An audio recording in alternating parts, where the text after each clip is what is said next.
안녕하십니까. 네, 안녕하세요. 네, 박호정 화정에도 찾아주셔서 감사드립니다. 먼저 인사 말 간단하게. 예, 안녕하세요. 저는 국회의원 김병욱입니다. 지금 국정감사 기간 중인데요. 김능구 대표님께서 압력을 넣어갖고 어쩔 수 없이 점심밥도 못 먹고 김밥으로 때우면서 여기 왔습니다. 지금 정무위원회에서 간사를 맡고 있고요. 당에서는 자본시장 활성화 특별위원장을 맡고 있습니다. 우리 경제와 민주주의를 위해서 열심히 애쓰시는 폴리뉴스 가족 여러분들의 그동안의 노력에 감사드리고 앞으로도 폴리뉴스와 함께하겠습니다. 감사합니다. 원장님 한 말씀만. 네, 안녕하십니까. 저는 그 금융감독원에서 업무총괄을 담당하고 있는 김동성 부원장입니다.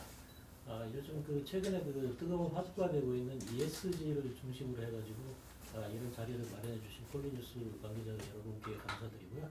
또 그 여당 간사를 맡고 계신 김병욱 그 의원님과 희한을 나눌 수 있게 돼서 굉장히 기쁘게 생각을 합니다. 이 자리에서 그 저희 그 금융감독원이 추진 중인 방안 등에 대해서도 소개를 드릴 거고요. 현재 금융권에서 대응하고 있는 현황도 제가 간략하게 말씀드리고 최근에 그 아주 중요한 지금 주제로 떠오르고 있는 ESG에 대해서 서로 좋은 얘기를 지금 나눴으면 하는 바람입니다. 감사합니다. 자, 요즘에 그 ESG가 여러 가지 의미가 있는데 금융권에는 크게 두 가지 의미가 있을 것 같아요. 자체적으로 기업들이 할 수 있는 ESG 부분이 있을 거고요. 그리고 기업들을 지원해 줄 수 있는 ESG 방안이 있잖아요. 그리고 전체적으로 지금 앞으로 금융권들이 그 ESG를 위해서 어떻게 나가야 될 것 같은지 큰 방향에 대해서 일단 먼저 말씀을 해주시죠. 제가 생각하는 ESG는 어떻게 보면은 기업을 둘러싼 환경의 운명? 우리가 반드시 받아들이고 그것을 해야 되는 숙제? 운명? 이런 것 같습니다. 그래서 이 ESG라는 게 우리만 하는 건 아니고 글로벌리하게 다 지금 논의가 되고 있고 또 수년 전부터 실질적으로 도입한 나라도 많고요. 그리고 사실 기업 입장에서도 기업의 가치라는 게 매출액이라든지 영업이익이라든지 단기 순이익으로 결정되는 게 물론 가장 기본적이지만 어떤 환경적 요소나 그다음에 이해관계자와의 충돌 그리고 불안한 지배구조 이런 것들이 지속된다고 했을 때는 기업의 가치의 면에서 상당히 훼손되고 또 안정적으로 과연 그 기업이 나아갈 수 있을까라는 부분에서 투자가로부터 이런 질문을 받는다 그러면 숫자로 드러나는 기업의 가치뿐만 아니라 이런 무형의 기업의 가치도 상당히 많이 반영되는 시대가 된 것 같습니다. 그래서 우리가 ESG를 바라볼 때 이것을 선택의 문제라든지 그러면은 택일의 문제가 아니라 이런 방향으로 우리가 가야 된다라는 합의가 중요하다고 보고요. 그 합의 속에 이것이 제대로 지켜졌을 때 기업의 가치도 더 커질 수 있다. 라는 부분에서 좀 사회적 동의가 필요하다고 봅니다. 저희가 어쨌든 기업이라는 게 이익을 많이 내고 그 이익을 주주들끼리 쉐어하고 또는 이해관계자들끼리 배분하는 게 주된 기업의 목적인데요. 지속 가능하지 않으면 아무런 의미가 없겠죠. 지속 가능한 경영을 해 나가는 데 있어서 무엇을 기준으로 경영을 할 거냐. 당연히 매출과 영업이익과 당기순이익 물론 제일 중요하죠. 중요하지만 이제는 플러스 ESG라는 것을 항상 염두에 두고 우리가 경영을 해 나가는 게 필요하리라고 보고요. 우리 금융기관에 해당되는 E와 S와 G가 무엇일까라는 부분은 저보다는 우리 부원장께서 김동선 부원장 본인께서 설명을 하면서 서로가 좀 얘기를 하면은 더 빨리 진행을 할 수 있지 않을까 그런 생각. 그러면 김 부원장님 그 금융권 E 관련 주로 내용들이 어떤 내용이 있는지 소개를 좀 해주십시오. 사실 지금 김병욱 의원님께서 지금 사실 골자로 다 말씀을 해주셔가지고 제가 사실 주목되는 얘기를 좀 피하겠습니다. 네. 간단하게 우선 ESG 개념부터 말씀을 드리면 원래는 지금 이제 의원님께서 말씀하신 대로 저희가 이제 경제 경영 그 쪽에서는 원 바텀 라인이라고 그래가지고 기업의 재무제표, 특히 수익성을 중심으로 해서 기업 가치를 이제 측정을 하고 이 부분을 이제 밸류에이션을 하는 그런 이제 그 모델이 이제 주류를 이뤄왔습니다. 그런데 원 바텀 라인에서 사실은 3 바텀 라인 결국은 이제 그 ESG 그러니까 환경과 사회와 그리고 거버넌스 그 지배 구조를 중심으로 해서 기업을 비계량적으로 비재무적으로 판단을 해야 되겠다. 또 가치를 측정을 해야 되겠다는 부분이 최근에는 지금 주류를 이루고 있습니다. 그래서 그게 결국 이제 3 바텀 라인이라는 개념으로 지금 들어오게 된 거고요. 이게 사실은 어제 오는 얘기가 아니고 꽤 오래된 얘기입니다.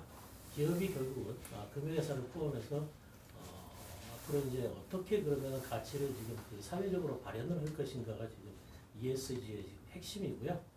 결국은 이것이 수익성과도 반하는 것이 아니다 하는 게 또 하나의 핵심입니다. 앞으로 지금 뭐 정부에서도 지금 탄소 중립 2050년, 2030년 계획을 지금 발표를 했지만 결국은 이것이 이제 그 어떤 산업의 재편을 가져오면서 이런 부분이 이제 금융회사의 경영에도 이제 영향을 미치게 되는데요. 크게는 두 가지입니다. 금융회사는 지금 그 물리적 리스크와 이행 리스크로 이제 저희들이 구분을 하는데 좀 어렵게 지금 좀 이해되실 수는 있지만 간단히 말씀드리면 환경 변화 등에 따라서 결국 그 예를 들어서 자연재해 같은 것이 발생을 하면 금융회사의 그 투자나 또 자산운용에 직접적인 영향을 미치게 되는 게 물리적 리스크입니다. 그 다음에 금융회사가 이제 그 자산 포트폴리오를 운영을 할 때 결국은 이제 그 부분에서 그 기업들이 이제 그 어렵게 되거나 산업 재편을 통해서 영향을 받는 부분이 금융회사에 전이 되는 부분, 이 부분이 이제 이행 리스크인데요. 이 두 가지 측면에서 금융회사가 일반 산업의 ESG와 상당히 관련이 되게 됩니다. 그래서 결국은 금융회사의 ESG에 대한 노력도 같이 가져야 되겠다는 게 지금 ESG의 그 금융회사 측면의 ESG의 이제 기본적인 개념이고요. 금융회사는 아시다시피 지금 채권을 발행을 하고 또 투자를 하고 이런 그 재반 활동을 합니다. 한마디로 말씀드리면 기업의 경영 활동에 자금줄 역할을 하게 되는데요. 이 자금줄 역할을 할 때 기업의 ESG와 금융회사의 ESG가 하나로 지금 매칭이 됩니다. 그래서 금융회사들도 채권을 발행을 할 때 이런 그 ESG에 좀 더 신경을 쓰는 기업들에 대해서 좀 더 투자를 늘리거나 또 대출을 해주거나 하는 활동을 하게 되고요. 이런 부분이 그래서 그 금융회사의 재반 그 자금 조달이나 자금 공여 활동에 이제 기업의 ESG 활동과 이제 연계가 되는 부분이 그렇게 됩니다. 네, 그 노력을 많이 하고 계신 것 같은데 국회에서도 관련 노력들을 지금 뭐 그 의원님 중심으로 많이 하시는 예. 걸로 알고 있습니다. 그렇죠. 어떤 내용? 국회에서는 이제 작년 연말에 통과된 상법과 공정거래법을 통해서 지위 부분에 대한 개선이 있었죠. 그래서 소수주주권을 좀 더 보호하고 모기업과 자기업 간의 다중대표 소송 이런 부분들도 보완을 좀 했고요. 그 다음에 3%를 제한을 하되 분리해서 하느냐 합산해서 하느냐 분리해서 하기로 했고요. 그래서 지위 부분은 뭐 끊임없이 그동안에 계속적으로 논의가 되어 왔고 앞으로도 중요 사안으로 아마 논의가 될 겁니다. 이 부분은 이제 환경 부분인데요. 환경 부분은 아무래도 법적 강제 쪽으로 지금은 주로 가 있는 거죠. 탄소 중립 사회를 이루기 위한 우리의 노력은 우리나라뿐만 아니라 전 세계가 함께 해 나가는 데 있어서 이걸 어떻게 법적으로 제도적으로 때로는 강제로 하고 또는 자연기업에는 또 인센티브를 주는 이런 방식을 구사를 하면서 좀 더 친환경적이고 우리가 지구의 온난화 또는 지구의 환경 오염을 함께 막아내는 노력을 해야 된다. 그래야만 이 지구도 지속 가능한 환경이 만들어지겠죠. S 부분은 사실은 그동안에 기업의 자발적 노력이 많았다고 봅니다. 소위 사회공헌 사업이죠. 모 기업이나 자회사가 있는 지역의 주민들과 함께하는 다양한 프로그램도 운영을 해왔었고, 그리고 어려운 분들을 위한 기부 활동, 그리고 직원들과 함께하는 봉사 활동, 그리고 뭐 태풍이나 뭐 이런 거 있을 때도 함께 재난 구조 이런 것들도 기업들이 함께 해오면서 기업의 이미지를 개선해 나가는 그런 활동을 꾸준히 해왔다고 봅니다. 그래서 아까 이제 우리 사회자분께서 기업이 할 수 있는 부분과 그 다음에 정부나 국가가 지원할 수 있는 부분 두 영역으로 나뉜다고 생각을 하는데, 기업 나름대로는 약간의 정도의 차이만 있을 뿐이지 ESG를 해야겠다라는 거는 상당 부분 동의하는 것 같아요. 특히 지금은 이제 우리 금융권으로 본다 그러면 5대 금융지주도 이 부분에 대해서 중요성을 인식하고 있고, 아마 금융지주 내도 조직을 만들었죠. 네. 그렇게 알고 있습니다. 그리고 소위 말하는 대기업 재벌들도 회사 내에 뭐 명칭은 좀 다를 수 있죠. SK그룹은 슈퍼 뭐죠? 아무것도 뭐 이렇게 명칭을 붙였고 다른 대기업들도 이렇게 명칭을 붙여서 하여튼 ESG 경영의 중요성을 기업 내부에서 공유하는 그리고 실제로 그것을 활동을 해 나가는 그런 모양으로 좀 잘 전개되고 있다고 생각합니다. 그래서 크게 이제 우리 사회에서 두 가지잖아요. 이게 우리가 대전환의 시대에 살고 있는데 기술의 진보에 따른 제4차 산업혁명으로의 디지털 전환이 있고요. 그다음에 기후 변화에 우리가 잘 대응해야 된다라는 측면에서 이제 에너지 대전환이 있는 거죠. 그 두 가지 전환 중에서 이제 후자가 이제 ESG하고 상당히 부분이 가까운 부분이 있습니다. 그래서 이 후자 부분은 저희가 그거를 위기라든지 불편으로 생각하면 안 된다고 보고요. 그런 현상을 우리가 기회로 잘 활용을 해서 어떻게 보면 한국판 새로운 뉴딜의 근거를 만들 수도 있는 거죠. 그런 측면에서 지금 노력해 오고 있는 기업의 노력 그리고 우리 정부나 국회 노력이 잘 합쳐진다 그러면 우리나라의 ESG 경영도 상당히 잘 되지 않을까라는 말씀을 드리고 싶습니다. 예, 그 최근 어쨌든 라임 사태나 이런 모든 문제들이 불안전 판매와 관련된 부분들이고 사실 불안전 판매 얘기가 나온 지가 20년이 지난 것 같은데도 아직도 지금 문제가 벌어지고 있잖아요. 그래서 국회에서는 최근에 뭐 금융소비자법 개정도 하셨고 여러 가지 하셨던 것 같은데 추가로 이런 부분에 대해서 이제 입법 이양이 다른 내용들이 있으신지. 저희가 이제 금융소비자보호법이 한 10년 됐을 겁니다. 논의한 기간이 10년 만에 올 초에 통과를 시켰습니다.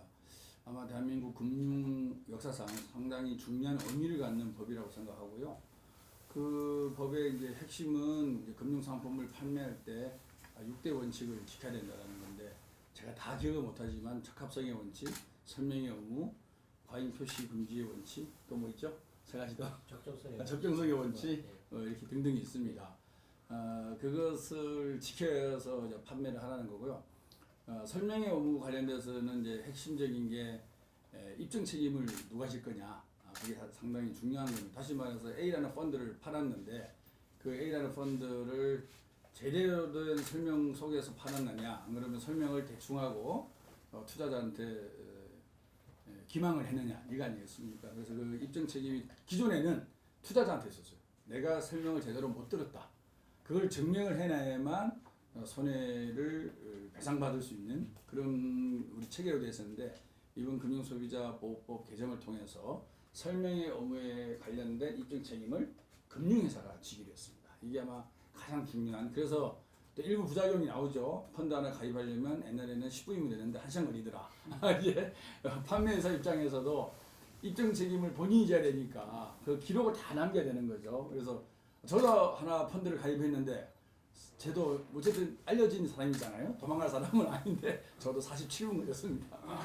그래서 이거는 우리가 금융소비자 보호를 해 나가는 과정에서 어쩔 수 없이 우리가 이제 거쳐가야 되는 과정인 것 같아요. 이러다가 이제 금융기관과 투자자 사이에 신뢰가 쌓이고 그다음에 회계법인이 제대로 좀 모니터링하고 아까 말씀하신 금융당국이 제대로 관리 감독하는 틀이 제대로 갖춰지면 이런 것들 점점 서로 상호 신뢰 기반 속에서 시간이 단축되겠죠.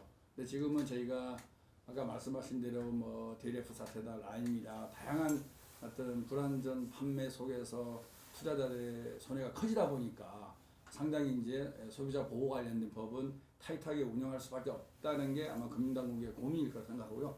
그 고민 속에서 또 현장 가면은 또 문제점들이 돌출하고 있습니다. 하지만 이것은 우리가 한 번은 겪어야 될 과정이 아닌가 이런 과정을 겪으면서 우리가 또 좋은 대안을 만들어낼 수도 있다고 보고요.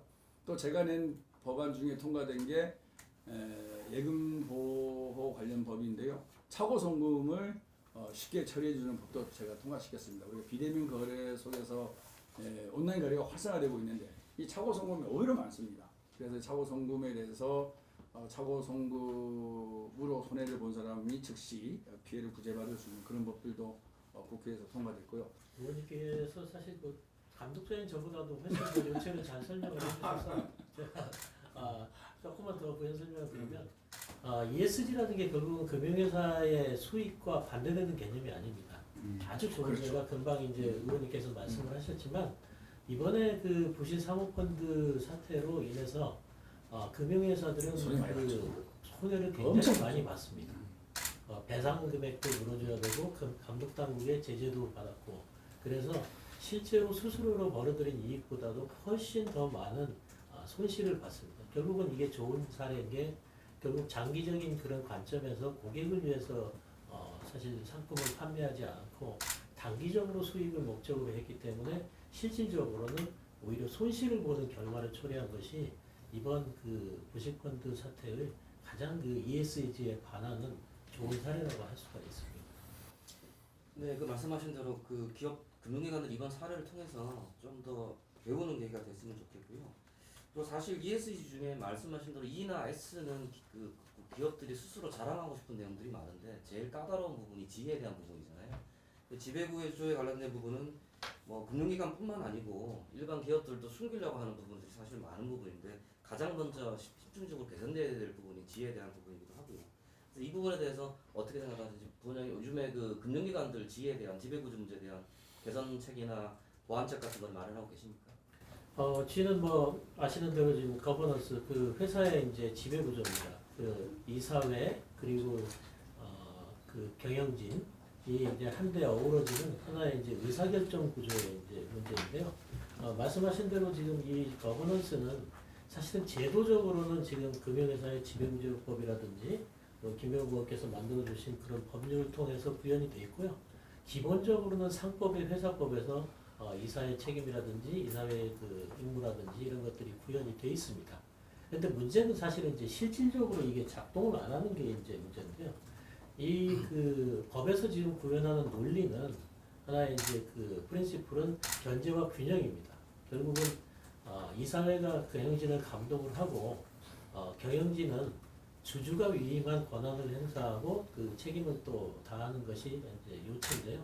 결국은 이런 것이 이제 예를 들어서 지금 비판이 쏟아지는 사회이사의 거수기 문제라든지 경영진의 이제 대리인 문제라든지 이런 것들이 현실적으로는 나타나는 게 사실입니다. 그래서 저희 감독 측면에서는 이런 것이 구현이 되도록 많은 노력을 하고는 있지만 이 부분이 이제 사실 현실에서는 지금 많은 한계가 있습니다.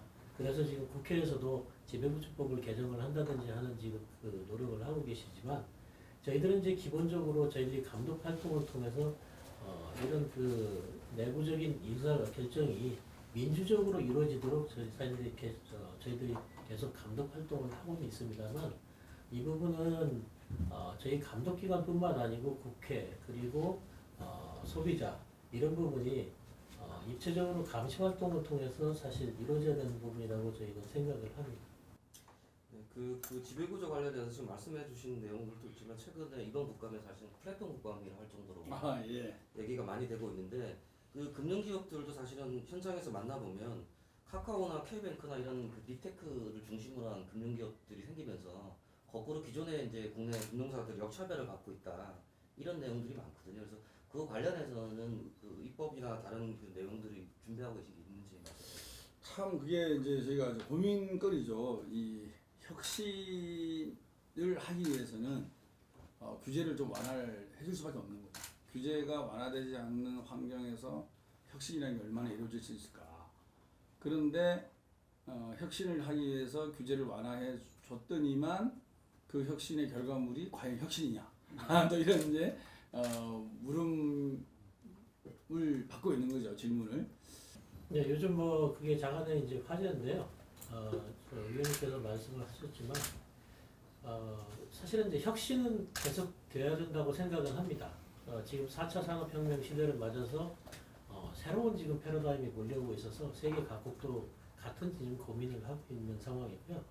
다만 어떤 경영이나 지배구조나 다른 그 어떤 그 지금 ESG 차원의 원칙은 사실은 카카오든 토스든 네이버든 아니면 다른 금융회사든 다른 기업이든 저는 동일하다고 생각을 합니다. 예를 들어서 최근에 지금 뭐 노동 문제도 가끔 불거져 나오고 지금 의원님 말씀하신 대로 이제 재벌에 어떤 닮아간다는 얘기도 나오고 있는데 그런 부분은 사실은 혁신하고 관련이 별로 없죠. 그래서 저희들은 기본적으로 혁신은 이제 그거는 이제 저희들이 지원하고 보장을 해야 되지만 기본적으로 지켜야 되는 원칙들 그 원칙은 기본적으로 그 혁신도 결국은 나중에는 그 혁신의 수혜를 받는 대중 공중의 다수가 그 이익을 사실 받아야 되는 거 아니겠습니까? 네. 그런데 그 부분에 대해서 사실 책임성의 문제죠. 근데 그 책임성은 희석이 되고 책임은 다하지 않고 일단 그 혁신의 과실만을 기업 내부에서만 누리거나 아니면 소수의 대주주라든가 네. 소수의 이익으로만 누리게 이렇게 되면 혁신도 상당히 이제 빛이 바래게 되겠죠. 그래서 저희들은 이제 보통 동일 기능 동일 규제 원칙이라고 표현을 하는데요. 결국은 기능이 같다면 제공하는 기능이라는 것이 결국은 그 수혜자들의 이제 입장에서 봤을 때 기능이 동일하다면 다른 그 금융회사라든가 아니면 다른 기업이라든가 똑같이 대우를 받아야 된다는 게 저희들의 기본적인 생각입니다. 그래서 외국도 책임 있는 혁신이라는 표현을 쓰고 있는데요. Responsible Innovation이라고 표현을 합니다. 그래서 혁신은 좋지만 그거에 대한 따르는 책임은 다해야 된다는 것. 특히 지금 우리 이 대담의 지금 주제인 ESG하고 똑같은 지금 맥락입니다. 네. 그래서 ESG를 다해야만 혁신도 결국은 누릴 수 있다는 그것이 저희들의 원칙입니다. 그 카카오가 애초에 이제 금융당국이나 국회에서도 승인을 내준 이유가 중금리 대출 위주로 서민 대출을 활성화하기 위해서 내줬는데 실제로 좀 수치를 뜯어보면 거의 중금리 대출은 별로 없고 기존의 금융사들이 하는 그 형식의 그 대출을 많이 하고 있거든요. 그래서 거기에 대한 개선 방안이 좀 필요할 것 같은데. 그렇죠. 우리가 이제 그 인터넷은행을 금산분리의 예외로 지배 구조를 조금 완화를 해줬을 때 기준이 이제 뭐냐면은 중금리 대출해라. 그리고 기업에 대출해주지 마라. 그리고 결혈살끼리의 뭐 지급 보증 뭐 이런 거를 원천적으로 막는. 그러니까 상당한 많은 행위 규제를 해놓고 그 다음에 ICT 등 산업자본이 34%까지 소유할 수 있게 해놓은 거죠. 그래서 그 조건이 과연 지켜지고 있느냐. 저것을 이제 작년까지만 해도 이제 1, 2년 됐는데 좀 더 지켜보자. 이런 게 이제 또 국회에 좀 주된 내용이었습니다. 그래서 중금리 대출을 하지 않았음에도 불구하고 조금 양해를 하는 그런 분위기였는데 이제 올해까지 중금리 대출이 좀 부족하다 이런 평가가 많이 있습니다. 그래서 그 부분에 대해서는 상당히 좀 논의를 해서 이걸 어떻게 할까 고민해야 된다고 보고요. 요번에 출범한 토스뱅크는 중금리 대출을 많이 한다라고 일단 선언을 했습니다. 어떻게 보면 이제 마케팅의 전략이죠. 타겟을 어떻게 정할 거냐. 사실 중금리 대출은 잘만 하면 이익은 훨씬 많이 나는 영역이거든요. 그래서 신용평가 모델이라든지 그 다음에 이 내부 통제 시스템 이런 것만 잘 갖추면 오히려 이게 하나의 새로운 영역이 될 수 있습니다. 지금 실질적으로.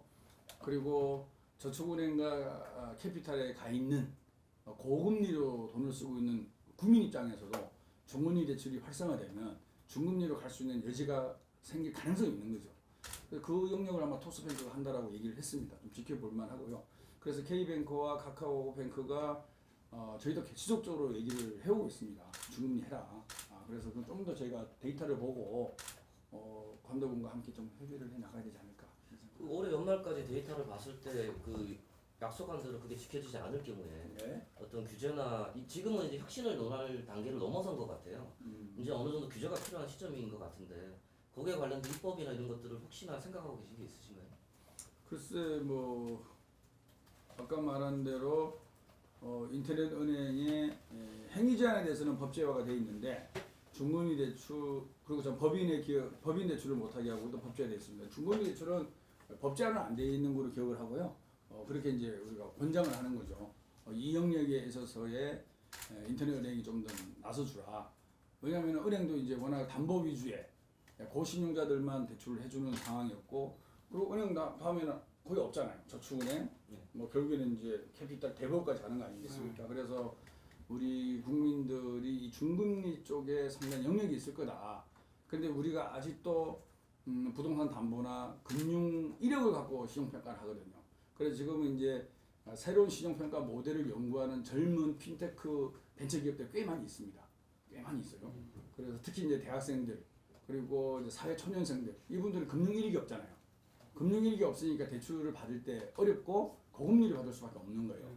그래서 이런 분들이 이제 뭐 핸드폰 요금을 잘 낸다든지 약속 시간에 잘 나간다든지 문자를 바로바로 답신을 해준다든지 뭐 다양하게 있더라고요. 이메일에 대한 또 그런 것도 있고 그래서 나름대로 그런 그 시장평가 모델을 연구하는 젊은 벤처기업들이 꽤 있습니다. 그래서 이런 것들이 쌓일 거예요. 아마 이런 것들이 쌓이면 금융기관과 협업을 통해서 상당히 금융 이력이 없더라도 그분의 행동 양태 그리고 생활 습관 뭐 이런 것들이 이제 하나의 데이터가 되는 거죠. 그런 것을 데이터화해서 신용평가에 사용할 거라고 보고요. 그런 것들을 제가 보기에는 이 민간 영역에서 시장에서 다양하게 저는 연구되고 그 연구의 결과물이 기업 경영에도 반영되지 않을까 그런 생각을 합니다. 네, 바쁘신데 시간 내주셔서 감사드립니다. 네, 감사합니다.